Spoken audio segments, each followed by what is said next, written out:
200 guests were still finding their seats when Nathan Ashford took the microphone instead of his vows and told them I was nothing, a modest lab technician he'd been too polite to correct in public until now. He didn't know 2 homicide detectives were sitting in the 11th row. He didn't know one of them had just heard my full name spoken out loud for the first time in 10 years, and gone very, very still. I want to be clear about something before I tell you the rest. I was not devastated, not at first. At first I was doing math.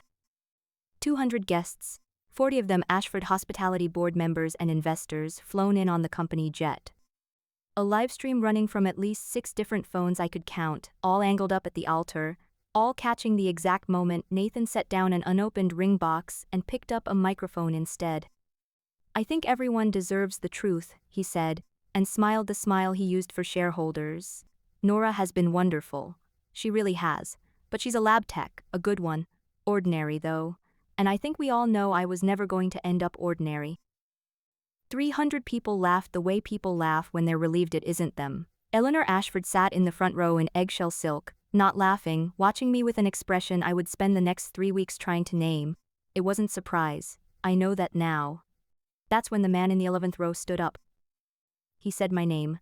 My full name, title and all, the way you'd read it off a report cover. Dr. Nora Callahan. Not loud. Just clear enough to cut straight through 200 people's polite, cruel laughter like a blade through wet paper. The room didn't go quiet because a stranger stood up at a wedding. It went quiet because of the way he said it, like it meant something. Like it was the only true sentence anyone had spoken in that entire ceremony. His name was Marcus Bell. I didn't know that yet. I only knew he wasn't laughing and that the older man beside him, silver-haired, iron-postured, the particular stillness that comes from 30 years of standing over things nobody else wants to look at, had gone the color of the tablecloths. I should tell you who I actually am, since Nathan clearly wasn't going to. I'm a forensic pathologist. 10 years ago I was 26, fresh out of my fellowship, doing intake autopsies at the city medical examiner's office for a salary that didn't cover my rent, still living above my father's old garage in the house I grew up in. My father spent 31 years as a homicide detective before his knees finally gave out. I did my homework at kitchen tables where the other half of the conversation was blood spatter and time of death. I learned to read a room the way he read a scene, for what was staged and what wasn't. That mattered once on a case nobody was supposed to remember I'd ever touched. 10 years ago, Walter Ashford, Nathan's father, founder of Ashford Hospitality, the name on 11 hotels between here and Miami, was found at the bottom of the grand staircase of the family's Hamptons house at 2 a.m, ruled dead from a fall, contributing factor alcohol. I was the assistant medical examiner on call that night. I was the one who noticed the lividity was wrong for how he was found. I was the one who ran the full toxicology panel instead of the quick screen, and found a heart medication in his blood that Walter Ashford, a healthy 58-year-old man with no cardiac history on record, had never once been prescribed. I wrote it up. I flagged it as inconsistent with an accidental fall, and 3 days later I watched my supervising physician sign the death certificate as an accident anyway, my dissent nowhere in the official file. I kept my own copy. Nobody knew that part. Every year, on the anniversary of the night I stood over that staircase, I take it out at 2 a.m. and read it again, start to finish, like an apology to a dead man I only ever met once, and only after he was already gone. I met Nathan 2 years ago at a hospital fundraiser, and for a while I let myself believe that falling for a man whose last name already meant something to me was just a coincidence life owed me. Eleanor approved of me loudly at first. Hardworking, she told a reporter at our engagement party, one hand light on my shoulder like I was a piece she'd selected herself. Grounded. Exactly what this family needs right now. I didn't understand until much later that right now had an expiration date, and that the date was whenever Locker Resorts finished deciding whether the Ashford name was still worth marrying into. I didn't get to finish being humiliated in peace. Nobody warns you that public humiliation doesn't end when you leave the room anymore, because the room leaves with you now, recorded, shared, captioned by strangers before you've even gotten the pins out of your hair. I was in the church's side vestibule, still in the dress, hands shaking too hard to manage a single pin, when the door opened without a knock. It was him. Up close he looked younger than his voice, tired in a way that had nothing to do with the wedding he'd just watched implode. "I'm not here to make this worse," he said. "I'm here because I think you already know exactly which file I meant when I said your name, and I need to know if I'm right." The Ashford file, I said, not a question. Something in his face loosened, like a breath he'd been holding for a decade finally let go. 10 years I've been the only detective in that building who still calls it open. Everyone else calls it closed. My captain calls it closed. The paperwork calls it closed. He paused. I read a dissenting note once with your name on it that isn't supposed to still exist anywhere. I never forgot the name. It's not supposed to exist, I said. I kept my own copy. Why were you even here today? I asked, at my wedding, of all places. Harlan liaised hotel security for every major Ashford event for almost 15 years before he made detective full-time. He still gets invited out of habit, and he still comes every single year around this time. Today makes it 10 years and 11 days since Walter Ashford went down that staircase. Harlan has never once let himself lose count, a ghost of something that wasn't quite a smile. I didn't expect the file to introduce itself at the reception. He looked at me like I'd just handed him something he'd spent 10 years digging for with his bare hands. If you're willing to open this again, he said, I will not let it close a second time. That's not a line. I only make the kind of promise I can actually keep. I believed him. I don't know exactly why, except that 10 years of being the only person who believed my own report had made me very good at recognizing when someone else finally did too. 3 days later, Eleanor Ashford stood in the doorway of my apartment wearing sunglasses indoors and an expression I hadn't seen on her before, fear, wearing the mask of composure, like it was tailored. We need to speak, she said, like she hadn't spent a wedding ceremony watching her son call me nothing in front of 300 people and a live stream. I let her in because I wanted to watch her say whatever she'd come to say to my face. The department is reopening my husband's case, she said, because of that detective's little scene at the wedding. Because now there are cameras on it. She said cameras the way other people say a slur. I need you to understand something. Some things are better left buried, for everyone's sake. I filed that away at the time as exactly the kind of thing a woman like Eleanor Ashford would say. Image over truth, always a reflex more than a confession. I had no idea yet how literally she meant it. You didn't come here to ask me to bury it, I said. You came because you can't stop it, and you're hoping I'll help you control how it comes out instead. Her jaw tightened, just barely. For 1 second the composure slipped, and underneath it was something colder than fear. Then it was gone, and she was Eleanor Ashford again, chair of the board, a woman who had never once in her adult life failed to recover her footing in front of another person. You'll be compensated for your time, she said, generously. And I'd strongly suggest that whatever conclusions you reach them with some sensitivity toward a family that has already suffered enough. I don't reach conclusions with sensitivity, I said. I reach them with a toxicology panel. She left without another word.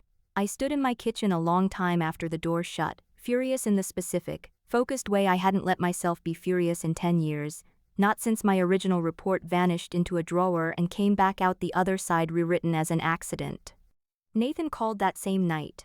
I let it go to voicemail, then listened to it twice standing barefoot on my kitchen tile at midnight. I know I don't get to ask for anything, he said.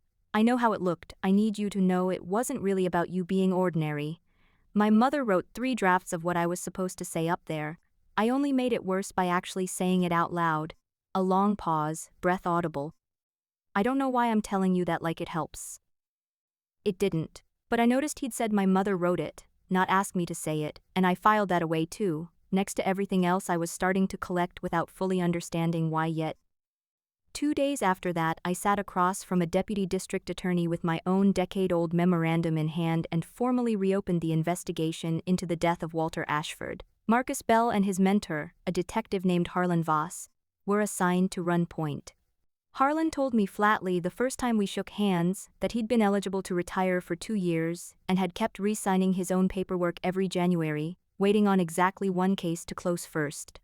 10 years and 11 days, I remember thinking, watching Harlan sign the intake form with a hand that had gone slightly unsteady.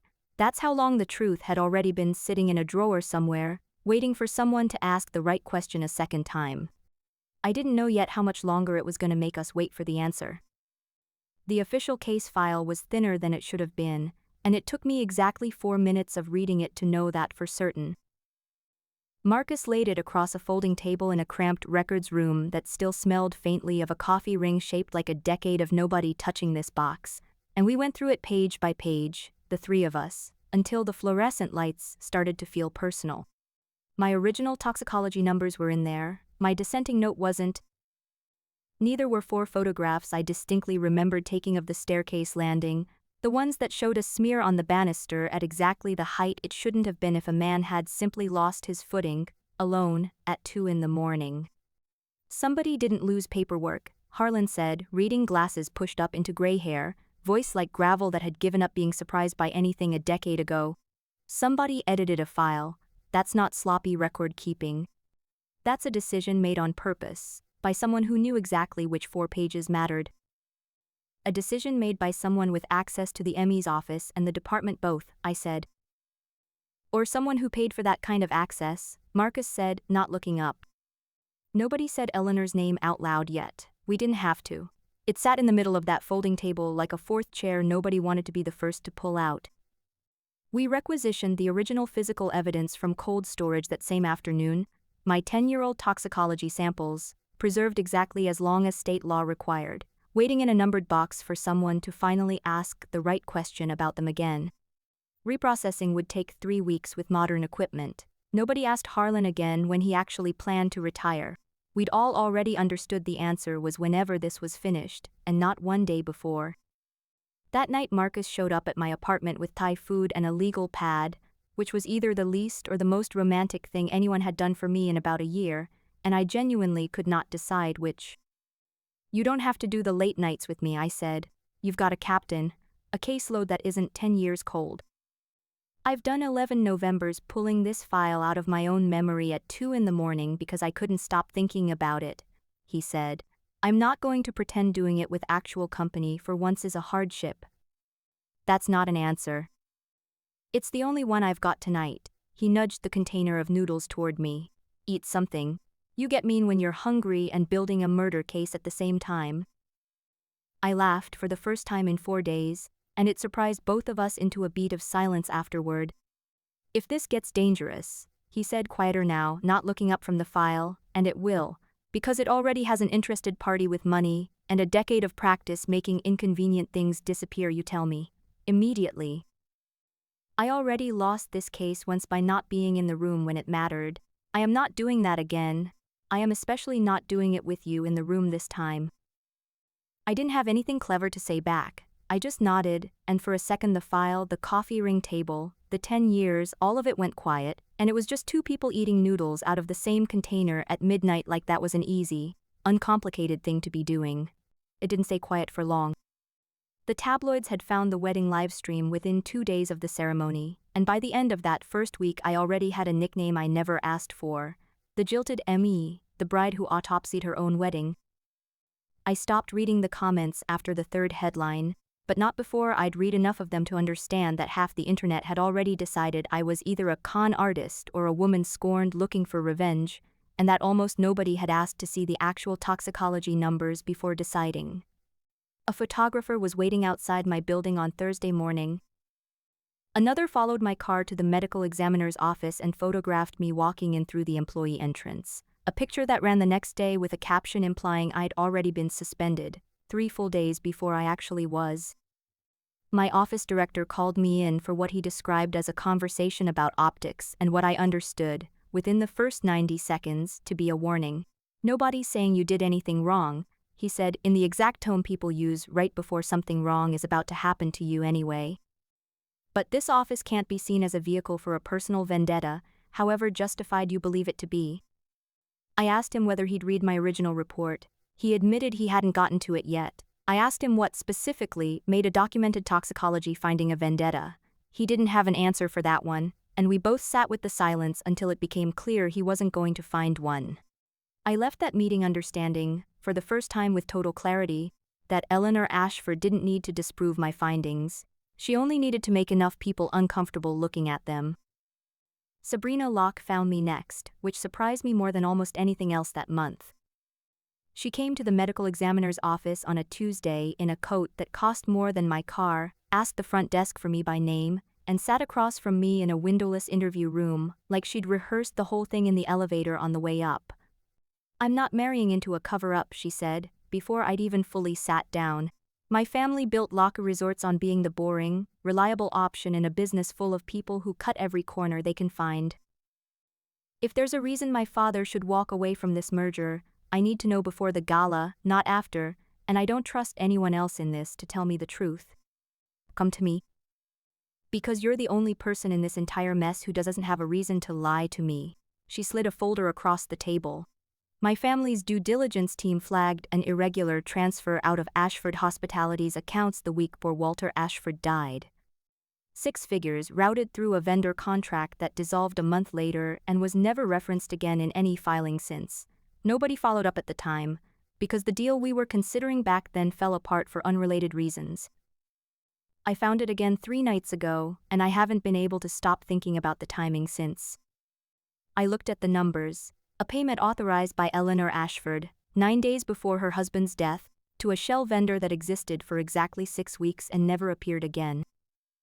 "Why does this actually matter to you?" I asked, genuinely. She was quiet for a second, turning her water glass in a slow circle.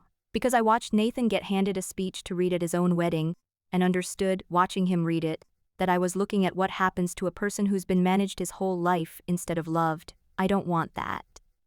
I don't want to marry into it, and I definitely don't want to become the reason it keeps working for one more generation." I believed her. It didn't make her an ally exactly, not yet. But it made her someone inside that family who was choosing, for possibly the first time in her adult life, not to look away from something inconvenient. "Nathan asked to see me twice more before the gala. I said yes to the second request, against my own better judgment, because he mentioned his father's name in the text, and I have never once in my life managed to walk away from that particular bait. We met at a diner, not a restaurant, which I think was deliberate on his part. A small, clumsy attempt to prove something to me about Ordinary that I no longer needed proven to me anyone, least of all him. "I found something when we cleared out the Hamptons house," he said. "After. My mother wanted everything gone within the month, sold, donated, whatever it took. I kept one box she didn't know about." He set a small leather ledger on the table between us, corners gone soft with age and handling. "It's just numbers," he said. "Columns, dates, initials. I used to think it was one of his old accounting habits, back when I was a kid and thought accounting was just a thing rich men did for fun. I never understood it. I kept it because it still smelled like his office when I opened it, which is a stupid reason to hold on to anything for 10 years, but there it is." I opened it. 9 days before Walter Ashford died, in his own handwriting, was an entry, a dollar figure matching Sabrina's shell vendor transfer almost to the cent, and beside it 3 initials. EA. "Nathan," I said carefully, "did your father ever say anything, before he died, about changing the company's structure? Rewriting the succession plan? Anything about your mother's role in it changing?" His face did something complicated, something I hadn't seen from him before, not even at the altar. He mentioned a meeting, the Monday after he died. He told me things were going to look different by the end of the year. He looked up at me. I was 17. I thought he meant hotels. New properties, new cities. I never once thought he meant her. I didn't tell him that day what I now believed his father had actually meant, not yet. Some things a person needs to arrive at on their own, especially when the ending involves their own mother, and I've learned the hard way that handing someone a conclusion before they're ready to hold it just makes them drop it, and sometimes drop you along with it. "Can I keep this?" I asked, meaning the ledger. "Take it," he said. "I think some part of me has been carrying it around for 10 years, hoping somebody would eventually tell me what it actually means." I found out later from Nathan himself what his mother did the night she learned he'd given me the ledger. She didn't yell. Eleanor Ashford has never once needed to yell to make a room understand exactly how unwelcome a piece of news is. She simply set down her wine glass, very precisely, and asked her son whether he understood what it would do to him, personally, publicly, professionally, if his father's private financial notes got twisted by a bitter ex-fiancé into some kind of story. She didn't ask me to get it back, Nathan told me days later, voice flat in the way people get when they're describing something that still doesn't feel processed. She asked me to consider my future. She always asks me to consider my future right before she asks me to hand over something that used to be mine. He didn't get the ledger back. That, I think, was the actual turning point for him, more than the wedding, more than any speech his mother wrote. The moment he understood that the ledger was never really the thing he'd be protecting by giving it back to her. He would have been protecting the same silence that had already cost him 10 years of not knowing his own father's last weeks alive. Eleanor requested one more meeting before the gala, on her terms in the Ashford Hospitality boardroom, 40 floors up, glass on 3 sides like she wanted witnesses made of sky. "I'll make this simple," she said, sliding a folder across the table, this one considerably thicker with zeros than anything Sabrina had shown me. "A settlement, generous. In exchange for your professional opinion that the original ruling stands, and that any irregularities in the file were clerical, not deliberate. You want me to lie? I want you to consider," she said, voice perfectly level, "that a woman who spends her career chasing a decade-old grudge against a family that never personally wronged her starts to look, very quickly, less like a scientist and more like someone with an agenda. That's not a threat. That's an observation about how these things play in a courtroom, and in the press, which I notice has already started asking. You called off my wedding in front of 300 people," I said. "You don't get to lecture me about agendas." Something in her face finally cracked all the way open, just for a second, just long enough for me to see what had been sitting underneath the composure the entire time. "You were a placeholder," she said, quiet and precise, each word filed down to a point before she used it. "Convenient for a season, grounded, hardworking, good for a photograph beside my son while we needed the optics. Do not mistake gratitude for belonging, Dr. Callahan. You were never actually going to be part of this family. I made certain of that the day I first approved of you, because the women I actually fear I don't approve of, I manage them." It was, I'll admit, the single most honest thing she ever said to me. I stood up. "I don't need your settlement," I said. "I never needed your approval either. I just didn't know that yet, 10 years ago, when I was 26 and scared and let a supervising physician talk me out of trusting my own findings. I'm not 26 anymore, and I'm done letting people like you decide what I'm allowed to be sure of." I left the folder on the table unopened. 4 days later, the State Medical Board received an anonymous complaint alleging that Dr. Nora Callahan had fabricated toxicology data in a decade-old autopsy report, motivated by a personal relationship with the deceased's family that constituted an active, undisclosed conflict of interest. My license was suspended pending review the same week the story hit 2 tabloids and 1 business paper, all 3 running some version of the same headline: "Jilted bride turned medical examiner accuses ex's family of murder." I want to tell you I saw it coming. I mostly did. It still felt like drowning in a room I already knew the exact dimensions of. My father drove 2 hours to sit in my kitchen the night the suspension letter arrived, because that's the kind of thing retired detectives do instead of saying, "I'm worried about you" out loud. 31 years on the job, he said, turning his coffee mug in slow circles without ever drinking from it. I watched exactly 4 cases get buried by money instead of evidence in all that time. You know what all 4 of them had in common? What? The person telling the truth started to wonder whether it was worth it, right around the point it started costing them something real. He finally looked up at me. "You're at that point now. I can see it sitting on you like a coat that doesn't fit." I didn't get to answer him because my phone rang, and it was a number I hadn't heard from in 10 years. Dr. Arthur Feldman's voice was smaller than I remembered it. He'd been my supervising physician the night Walter Ashford died, the one who signed off on accident, 3 days after I filed a dissent that never made it into the official record at all. "I need you to know I didn't destroy your report," he said. No greeting, like he'd been rehearsing the sentence for 10 years and had finally run out of road to keep postponing it on. "I filed it correctly. Somebody with office access removed it afterward, not me. I let it happen because Eleanor Ashford's attorney called my office director that same week and used the words funding and endowment and reputation in the same sentence, and I was 41 years old with a mortgage and 2 kids in braces, and I was scared, and I have hated some quiet, specific part of myself for it every single day since." You could have told someone, any time in 10 years. I know. His voice cracked, just slightly, on that word. "I'm telling you now because the board is about to punish you for exactly the thing I actually did, and I've finally run out of ways to keep living with that being true and saying nothing." He agreed to give a sworn statement that same call. It wouldn't undo the suspension by itself. But it was, my father said, watching me set the phone down with hands that had finally stopped shaking, the first real crack of daylight in 10 years. Don't celebrate yet, he added, because he is my father and constitutionally incapable of letting a hopeful moment stand unqualified for more than 4 seconds. People who panic once panic twice. Whoever's been managing this for a decade isn't finished managing it, not yet. He was right. Here is what I didn't see happen, and only pieced together in full months later, once a jury had the ledger, the transfer records, and Sabrina Locke's testimony laid out in a single, undeniable line. I think you should see it now, the way it actually happened, before I tell you the rest of what happened to me. 9 days before Walter Ashford died, Eleanor sat across from her husband in his study while he explained, calmly, that he'd found the Shell vendor payments, that he'd already spoken to a lawyer about restructuring the company's control into a trust overseen by an outside board, and that he intended to announce it at the Monday meeting. He told her it wasn't punishment. He told her it was simply time the company outgrew being run like a marriage. She didn't raise her voice. She never raised her voice. It was, she would later admit under oath, the one thing about herself she'd always been genuinely proud of.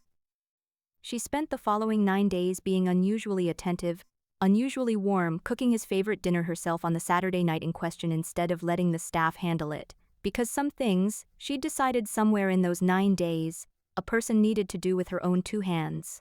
Walter Ashford collapsed at the top of the staircase 40 minutes after dinner, already dying by the time he reached the bottom, though the fall itself did exactly the convenient, deniable work she needed it to do. She called it in as an accident before she'd even fully checked whether he still had a pulse. She spent the 10 years after that becoming extremely good at being watched closely and found, every single time, entirely unremarkable. I didn't know any of this yet, standing in my kitchen holding a phone with Dr. Feldman's number still glowing on the screen. I only knew we were running out of days before the gala, and that Eleanor Ashford had 10 years of practice making inconvenient things disappear precisely on schedule. 2 nights before the gala, someone broke into the storage unit where Marcus and Harlan had been keeping the reopened case's physical evidence, the ledger, copies of the financial records, my decade-old toxicology samples, freshly pulled from cold storage for reprocessing. Gone. All of it, a clean professional job, no prints, no forced entry the cameras could clearly explain, like whoever did it walked in already knowing precisely which box to take and precisely how long the camera's blind spot lasted. Harlan stood in the empty unit and looked, for the first time since I'd met him, genuinely old, like a man who'd re-signed his own retirement paperwork every January for 2 straight years, waiting on exactly this case, and had just watched someone walk off with the reason to keep waiting. 10 years, he said. 10 years I kept this case alive by memory and pure stubbornness, and 2 days before the one event that might finally close it, someone walks the whole thing out the door in what the footage says was a plain gym bag. Marcus wasn't saying anything, which frightened me more than if he'd been shouting. He stood very still, staring at the empty shelf, doing the math on exactly how bad this actually was. Without the ledger, without the samples, we have a motive theory and a 10-year-old memo from a suspended medical examiner with a very public, very personal reason to hate this family, he finally said. That's not a case anymore. That's a headline they'll use to bury the real one for good, this time permanently. My license was still suspended, the physical evidence was gone. The gala, where Eleanor was set to announce the completed merger, cement her control of the newly combined company, and, I had no doubt at all, quietly ensure the reopened investigation, died of natural causes the moment the deal made her untouchable, was in 2 days. For about 6 hours that night, sitting in Marcus's car outside the empty storage unit, I let myself believe it was actually over. That she'd done it again, exactly the way she'd done it 10 years ago, and that some people simply never run out of ways to make the truth disappear on schedule. Then I remembered what I'd learned 10 years ago about never trusting a single copy of anything ever again. I need you to drive me somewhere, I told him. Right now, tonight. I didn't explain until we were parkside the State Forensic Ethics Board's records office, closed for the night, every light off, my own reflection staring back at me in the glass doors like a question I finally had an answer to. 10 years ago I watched my only copy of a dissenting report disappear from an official file without a trace, I said. So the day this case reopened, I didn't make 1 copy of anything. I made 3. 1 went into the department's evidence log, which we now know isn't safe. 1 I gave to Sabrina Locke's family attorney under a formal conflict disclosure, Because a Lock Resorts lawyer has exactly zero incentive to make an Ashford problem quietly disappear. And the third I filed with this office, under a state statute that makes a forensic pathologist's formal memorandum of dissent part of a permanent, tamper-proof professional record the moment it's submitted. Nobody can make that copy vanish. Not with a gym bag. Not with 10 years of practice. Marcus stared at me for a long moment, something shifting behind his eyes. You didn't tell me, he said. It wasn't quite an accusation. I didn't tell anyone. That was the entire point. A secret only stays useful if it actually stays a secret. I looked at him. I wasn't managing you. I was managing the one thing I understand better than almost anyone alive. Exactly how easily this specific family makes evidence disappear when it's inconvenient. He exhaled, something caught between a laugh and disbelief. 10 years and 11 days, handing my own math back to me from that very first afternoon in the vestibule. You've had a version of this exact plan since day one. Since day one, I agreed. I told you I wasn't going to let it happen a second time. We had 36 hours until the gala. For the first time in 10 years, it was enough. The Ashford Lock merger gala took place in the flagship hotel's grand ballroom, under exactly the kind of chandeliers that make injustice look temporarily elegant, live-streamed across the company's own channels for shareholders who couldn't make it in person. I remember thinking, walking in, that it was almost the same camera setup that had caught Nathan calling me ordinary 5 weeks earlier, and that there was something almost fair about that particular symmetry. Eleanor was radiant at the podium mid-toast, the words merger and legacy and my husband's vision doing a lot of quiet, careful work, when District Attorney Diane Whitcomb walked in with Marcus, Harlan, and 2 uniformed officers behind her, and the temperature of the room dropped about 15 degrees in under 4 seconds. Mrs. Ashford, the DA said, loud enough to carry, not loud enough to seem like theater, though it played like some anyway. We need to speak with you regarding the death of Walter Ashford, murder, obstruction of justice, evidence tampering, witness intimidation. I'd like you to come with us quietly, but I'll settle for however this actually goes. Eleanor's composure held for exactly as long as it took her to find me standing at the edge of the room, in a plain gray dress, holding nothing more dramatic than a manila folder. Because I've learned the truth doesn't actually need theatrics, once it's finally allowed to just be true. This is a private event, Eleanor said. It's a live-streamed one, Marcus said. That part was always your choice, not ours, same as it was 5 weeks ago. Nathan stood up from his seat at the head table, ledger still in hand. He'd insisted on carrying it himself the entire evening, said it felt wrong to let it travel any other way, and walked it directly to the district attorney. This is my father's, he said, voice not quite steady.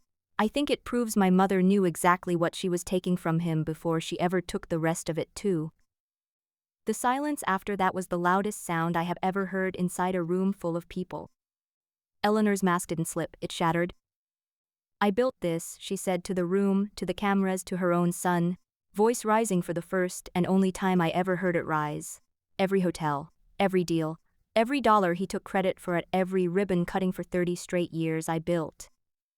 I was not going to stand in that study and watch him hand it to some stranger's outside board, like I was staff he'd finally decided he was free to let go.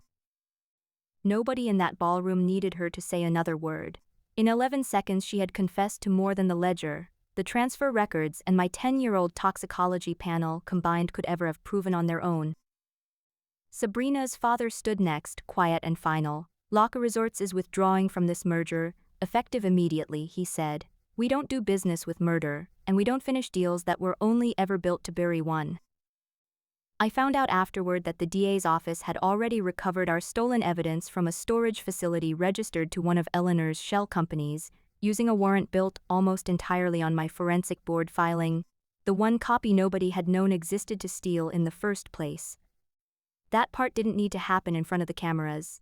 Some victories are allowed to stay quiet, even when everything around them refuses to be. I also found out that same night, watching Marcus speak to the DA, with an ease that suggested more history than I'd ever asked him about, that she'd quietly created a position for him 2 years earlier, acting director of the department's newly formed cold case task force, the moment she realized he was the only detective in the building who had never once stopped working the Ashford file off the books, on his own time, for free. He'd never once mentioned the title. I asked him about it in the parking lot afterward, and he just shrugged and said it never felt like the important part of any of this. They led Eleanor Ashford out of her own hotel's grand ballroom in front of the board, the shareholders, the live stream, and her son, on charges that would take another 11 months to fully resolve in a courtroom, but that started irreversibly. The 2nd District Attorney Diane Whitcomb said her full name out loud. 10 years, I thought, watching her go. 10 years, and in the end it took one live stream, one ledger, and a gym bag full of stolen evidence that refused to stay stolen.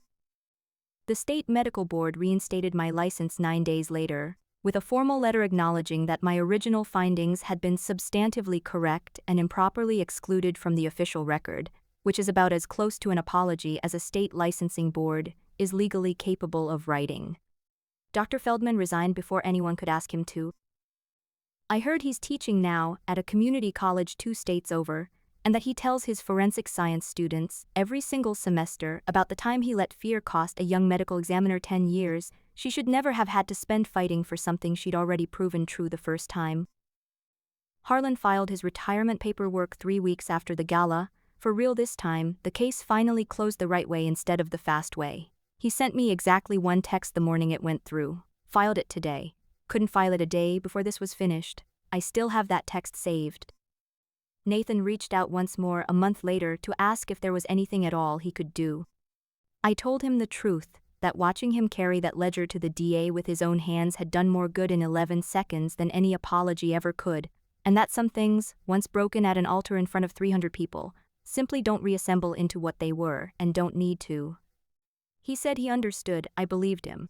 I hope, for his own sake, he eventually builds something that doesn't have his mother's name anywhere on it. My father made dinner the Sunday after the reinstatement letter came through, nothing special, the same roast chicken he's made nearly every Sunday since I was 9 years old, and for the first time in longer than I could remember, nobody at that table needed me to prove a single thing to earn my seat at it. Marcus showed up halfway through dessert, still in his work clothes, and my father, who does not warm easily to anyone, poured him a coffee without being asked, which is about as close to a blessing as that man has ever given another human being in my presence. Later, on my own front step, Marcus ran his thumb once, slowly, across my cheekbone, like he was checking something was finally real. 10 years and 11 days, he said. That's how long it took somebody to finally ask you the right question a second time. I don't think I'm ever going to stop doing that math, I said. Then don't, he said. Just do it from here instead of from underneath it. For 10 years I had been the only person who believed my own report. I found out, standing on that step, that I didn't have to be the only one anymore, and that it was allowed to feel that simple. Did she go far enough, or was she still too merciful? Comment justice if the ending was perfect. Comment harder if you wanted an even colder revenge. Your comments decide how ruthless the next ending should be. Like and subscribe if you want to be here for the next story.